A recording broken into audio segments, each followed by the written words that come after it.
Një problem tjetër i kishës në Korint ishte se kishte disa që nuk besonin në ringjalljen e të vdekurve. Një fakt interesant është se ata pranonin ringjalljen e Krishtit, por mohonin ringjalljen e njerëzve të zakonshëm. Megjithatë, nëse nuk ka ringjallje të vdekurve, atëherë as ringjallja e Krishtit nuk mund të jetë e vërtetë. Kjo sepse ringjallja e Krishtit është fryti i parë i ringjalljes që besimtarët do të përjetojnë në të ardhmen. Prandaj, ne që jemi të bashkuar me Krishtin, besojmë se do të ringjallemi ashtu si Zoti ynë.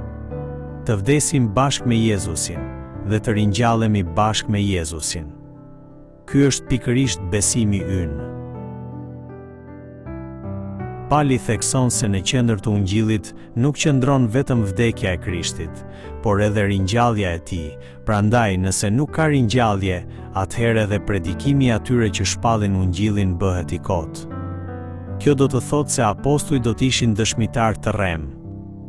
Në këtë rast, përfundimisht edhe Ungjilli i faljes së mëkateve nuk do të mund të ekzistonte.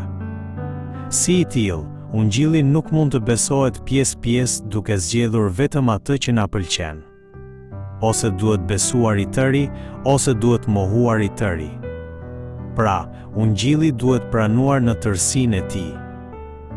Nëse besojmë në vuajtjet dhe vdekjen e Krishtit, duhet të besojmë edhe në ringjalljen dhe ngjitjen e tij në qiell. Dhe nëse besojmë në mishërimin e tij, duhet të besojmë gjithashtu edhe në mrekullitë e tij. Fuqia e gjithëpushtetshme e Perëndisë do të përmbush përfundimisht edhe ringjalljen tonë.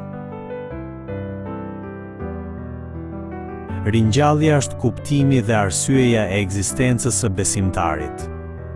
Nëse nuk do të kishte ringjallje, atëherë vdekja do të ishte fundi, dhe jeta njerëzore do të përfundonte në dëshpërim.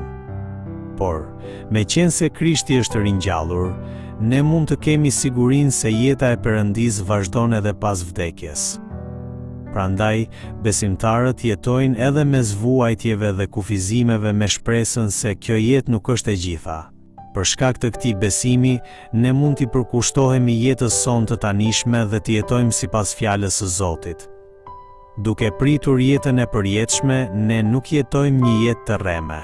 Përveç kësaj, ne nuk ndjekim një jetë të korruptuar apo lakmitare.